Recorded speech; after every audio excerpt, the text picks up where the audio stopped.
اختلاف، وضو میں اختلاف، نیت میں اختلاف، سنت میں اختلاف، فرائض میں اختلاف، واجبات میں اختلاف، سورہ فاتحہ میں اختلاف، آمین میں اختلاف، رفع یدین میں اختلاف، تبرک میں اختلاف، بیٹھنے میں اختلاف، کھڑے ہونے میں اختلاف، سارے کے سارے مختلف ہیں، لیکن جب پوچھا جائے کیا ہے کہتے سارے حق پر ہیں۔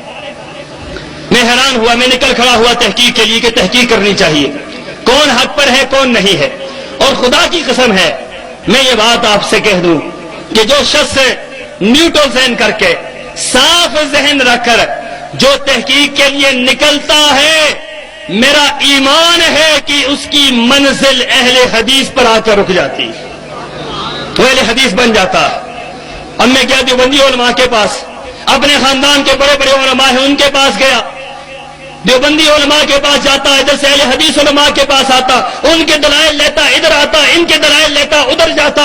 اسی دوران ہمارے ایک عالم دین ہیں مولانا شفیع الرحمان فیضی، بہت بڑے ابتداء کے عالم دین، دیوبندی مکتبہ فکر کے بہت بڑے پروفیسر، ان کے ساتھ میرا مناظرہ، ان کے ساتھ میری گفتگو شروع ہوئی۔ مولانا دیوبندی عالم دین ہے، میں بھی دیوبندی تھا، ہم بیٹھ کر حدیثیں تلاش کر رہے ہیں، رفع یدین کی حدیثیں ڈھونڈ رہے ہیں، رفع یدین کرنے کی حدیثیں بھی ڈھونڈ رہے ہیں، نہ کرنے کی حدیثیں بھی ڈھونڈ رہے ہیں۔ ہم نے بخاری اٹھائی، مسلم اٹھائی، ابو داؤد اٹھائی، نسائی اٹھائی، ترمذی اٹھائی، پوری صحاح ستہ اٹھائی۔ آپ حیران رہیں گے، پوری صحاح ستہ ہم نے چھان ماری، رفع یدین کرنے کی حدیثیں تو ملتی ہیں، نہ کرنے کی کوئی حدیث نہیں ملتی۔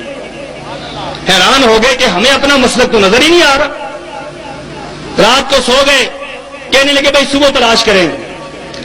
صبح میں اٹھا، میں نے دیکھا مولانا سنتیں پڑھ رہے ہیں اپنے حجرے کے اندر اور ساتھ ساتھ رفع یدین کر رہے ہیں، حنفی عالم دین رفع یدین کر رہے ہیں۔ اور خدا کی قسم ہے میں نے کئی حنفی علماء کو دیکھا رفع یدین کرتے ہیں۔ آپ نے کبھی آج تک اہل حدیث علماء کو بند کمرے کے اندر ایسے نہیں دیکھا ہوگا کہ وہ رفع یدین نہ کرتے ہیں، کیونکہ ان کو پتا ہے رفع یدین سچ ہے، نہ کرنا کسی حدیث سے ثابت نہیں ہے۔ ان کو پتا ہے کرنا سچ ہے، نہ کرنا کسی حدیث سے ثابت نہیں، تب وہ اپنی جگہ پر کر لیتے ہیں۔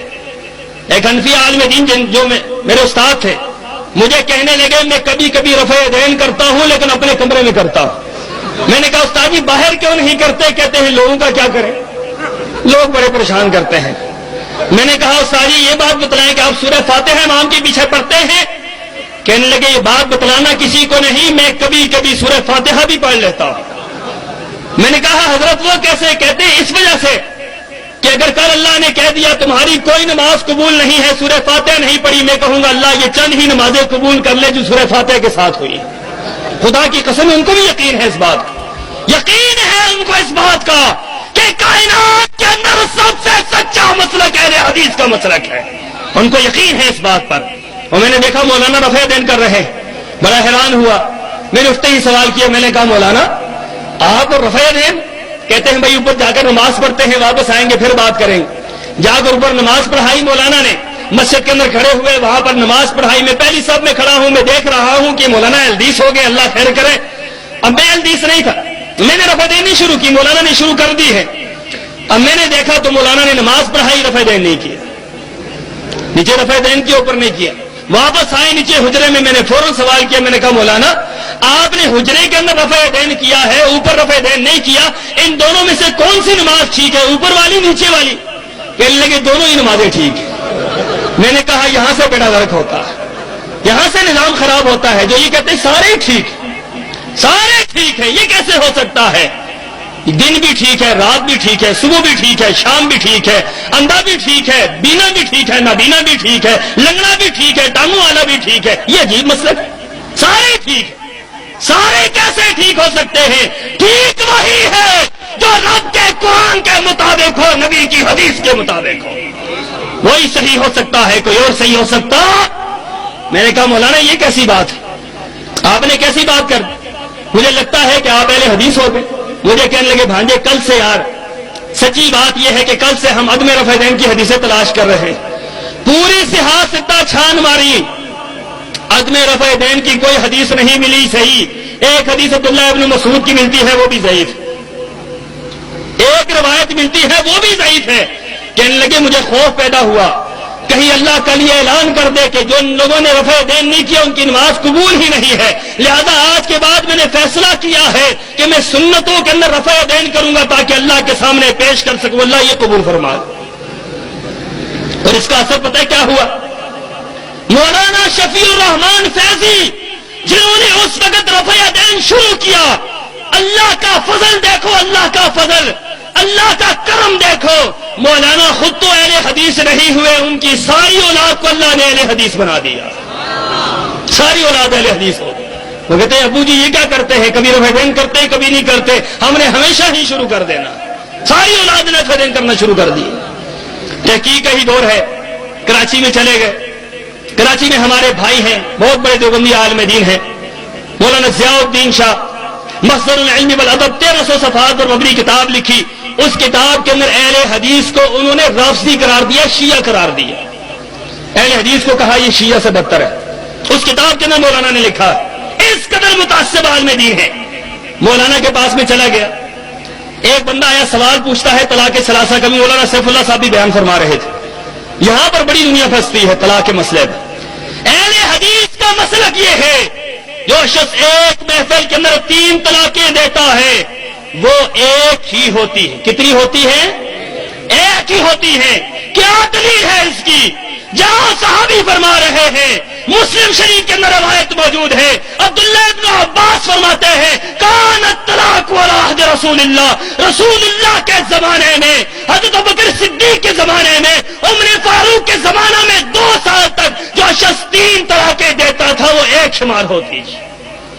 حضرت عبداللہ ابن عباس کہہ رہے ہیں اور اتفاق ہے اس بات پر، اہل حدیث کا یہی مسلک ہے کہ آپ ایک وقت میں ایک طلاق دیں، آپ ایک وقت میں دوسری طلاق دے سکتے، آپ ایک وقت میں ایک دیں، اگر آپ دوسری تیسری چوتھی دیتے ہیں آپ کی ایک تو قبول ہوگی باقی 2 قبول نہیں ہوگی۔ اس طریقے سے مثال سمجھے، جس طرح نماز کا وقت بھی متعین ہے اس کی تعداد بھی متعین ہے، ظہر کی کتنی رکعتیں ہیں؟ 4، وقت بھی متعین ہے ظہر کا، اس کی تعداد بھی متعین ہے۔ عصر کی کتنی رکعتیں ہیں؟ 4، اس کا وقت بھی متعین ہے، تعداد بھی متعین ہے۔ عصر کی مغرب کی کتنی رکعتیں ہیں؟ 3، اس کا وقت بھی متعین ہے، تعداد بھی متعین ہے۔ کوئی شخص یہ کہہ دے میں ظہر کو، عصر کو، مغرب کو اکٹھا کر کے پڑھتا ہوں، آپ مجھے یہ بتائیں اس کی یہ نمازیں ہو جائیں گی؟ اس کی ایک ظہر کی نماز تو ہوگی، جس کا وقت بھی تھا، جس کی تعداد بھی تھی، وہ تو قبول ہو جائے گی، باقی 2 نمازیں قبول ہیں۔ اسی طریقے سے جو شخص ایک مرتبہ 3 طلاقیں دیتا ہے اس کی ایک تو قبول ہوگی باقی 2 قبول نہیں ہوں گی۔ جاؤ حدیث رسول اللہ کے اندر اس کی بے شمار مثالیں موجود ہیں، قرآن پاک کے اندر اس کی بے شمار دلائل موجود ہیں، لیکن میں یہاں پر یہ بات چھیڑنے نہیں آیا، میں تو ایک واقعے کی طرف اشارہ کرنا چاہتا ہوں۔ مولانا کے پاس بیٹھے ہیں، ان کے پاس ایک بندہ ہے جس نے 3 طلاقیں دی تھی، مولانا سے کہنے لگا مولانا میں نے اپنی بیوی کو 3 طلاقیں دی ہیں، آپ اس مسئلے کا حل بتلائیں۔ اب آپ کو پتا ہونا چاہیے ہمارے ہاں مختلف مذاہب ہیں، دیوبندی ہیں، بریلوی ہیں، اہل حدیث ہے۔ دیوبندیوں کا اہل حدیث کا مذہب تو میں نے آپ کو بتلا دیا، دیوبندی حضرات کا یہ مسلک ہے کہ جو ایک محفل کے اندر 3 دے وہ تینوں ہی ہو جاتی ہیں، اب کوئی رجوع کی صورت نہیں ہے۔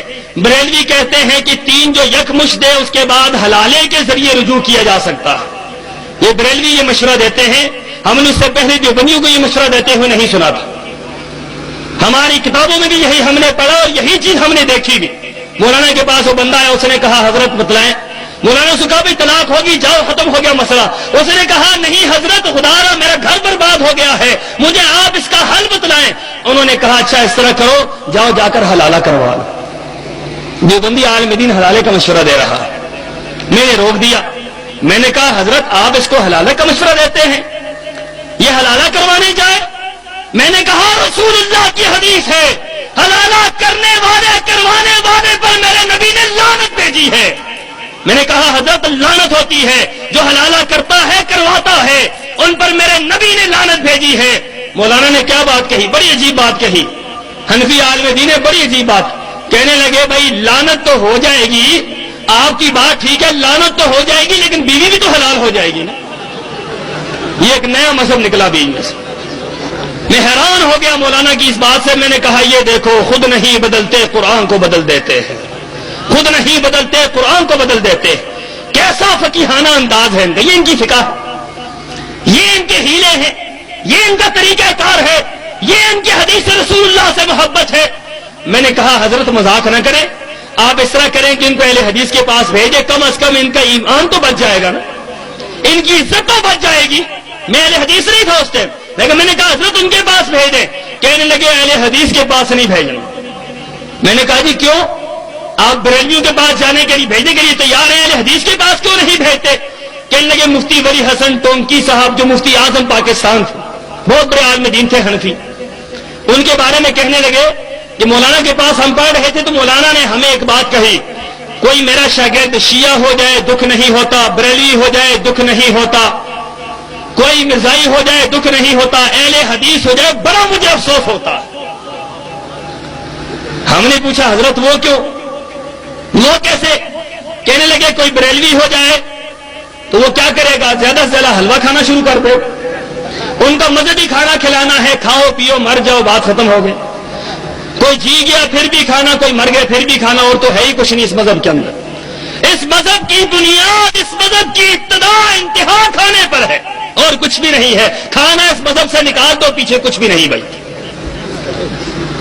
مولانا کہنے لگے کہ یہ بات وہ کھانے کے پیچھے لگ جاتے ہیں. اگر میرا کوئی شاگرد شیعہ بن جائے تو مجھے افسوس اس لیے نہیں ہوتا کہ وہ شیعہ پیٹنے پٹانے میں لگ جاتا، پیٹنے پٹانے سے فرصت نہیں ملتی. کوئی مرزائی ہو جائے وہ مرزا قادیانی کے ساتھ لگ جاتا ہے، ہمیں کوئی پرواہ نہیں ہوتی. لیکن کوئی اہل حدیث بن جائے وہ ہم دیوبندیوں کے پیچھے لگ جاتا ہے، اس لیے بڑا افسوس ہوتا ہے. اسے ہم سے فرصت نہیں ملتی، ہر وقت وہ ہمارے پیچھے لگا رہتا ہے.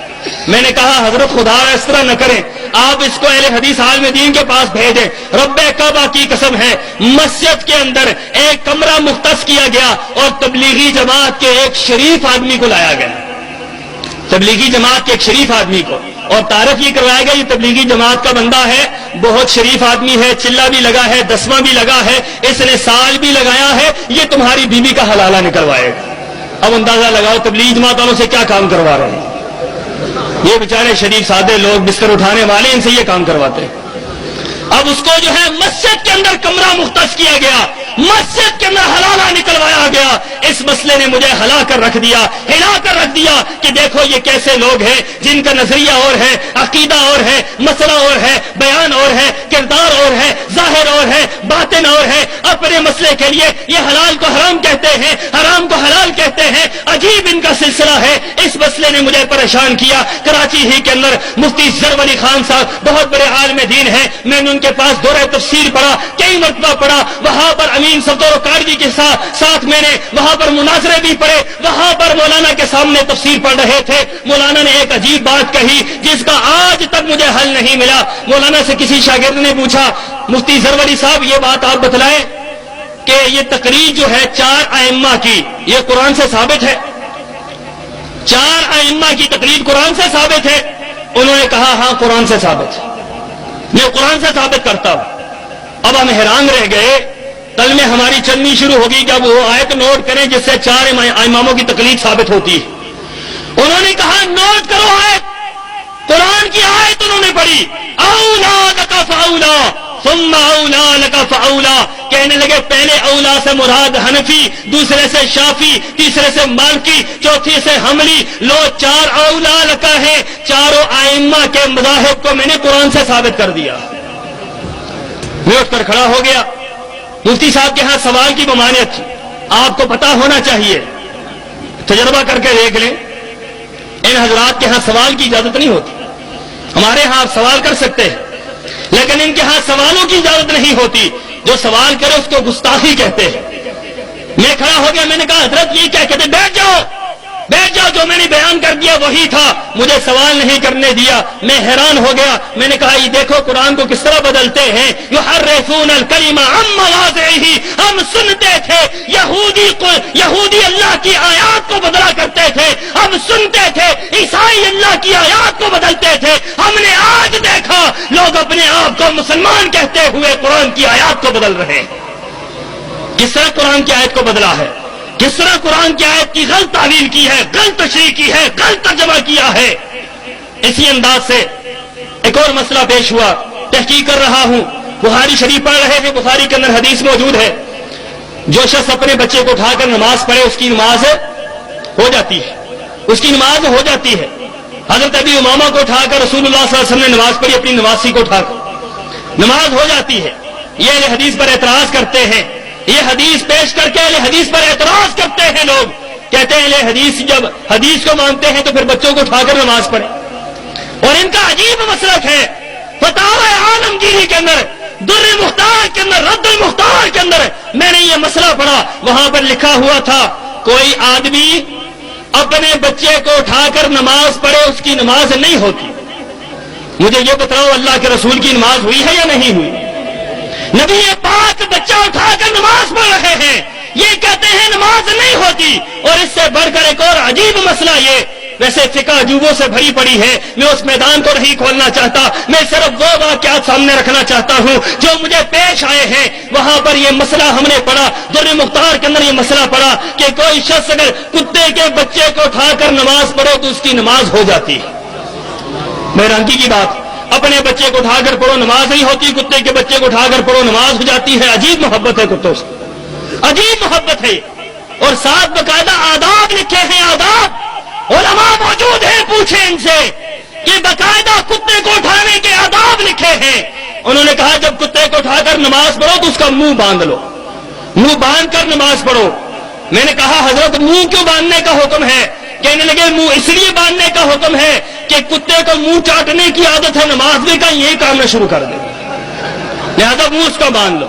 اب عجیب حیرانگی کی بات، اس مسئلے کو اٹھا کر پھرتے رہے، ائمہ کی شرائط جو انہوں نے بتلائی ہیں اس کو اٹھا کر پھرتے رہے، بے شمار مسائل ایسے تھے جن کو لے کر پھرتے رہے۔ پھر عقیدے کی بات آتی ہے، عقیدہ جاؤ ان کی کتابوں کے اندر دیکھو، وحدت الوجود کا عقیدہ موجود، وحدت الشہود کا عقیدہ موجود، مردوں کی سماعت کا عقیدہ موجود، مردوں سے استمداد کا عقیدہ موجود، استمداد لغیر اللہ کا عقیدہ موجود، بزرگوں کے مختلف روحوں کے عقیدے موجود، مختلف انداز سے ان کی کتابوں کے اندر شرک کی بھرمار موجود ہے، بدعات کی بھرمار موجود ہے۔ جب مطالعہ کیا گیا، 4 سال اس مطالعے میں لگا رہا، 4 سال تحقیق کرتا رہا، رب کعبہ کی قسم ہے کبھی اہل حدیث کے پاس گیا، کبھی دیوبندیوں کے پاس گیا، جب اہل حدیث کے پاس جاتا مسئلے کا حل ملتا، جب دیوبندیوں کے پاس جاتا، احناف کے پاس جاتا، وہاں سے دھکے ملتے۔ 4 سال کی جدوجہد کے بعد میں اس نظریے پہ پہنچا کائنات کے اندر اگر کوئی بہترین مسئلہ ہے تو اہل حدیث کا مسئلہ ہے۔ ہوا حضرت شاہ صاحب کے خاندان میں پہلا اہل حدیث تھا۔ آج اللہ کے فضل سے شاہ صاحب کے گھرانے کے اندر الحمدللہ سینکڑوں کی تعداد میں لوگ اہل حدیث ہو چکے ہیں، الحمدللہ۔ اور یہاں پر یہ بات بھی میں کہوں، اللہ کے فضل سے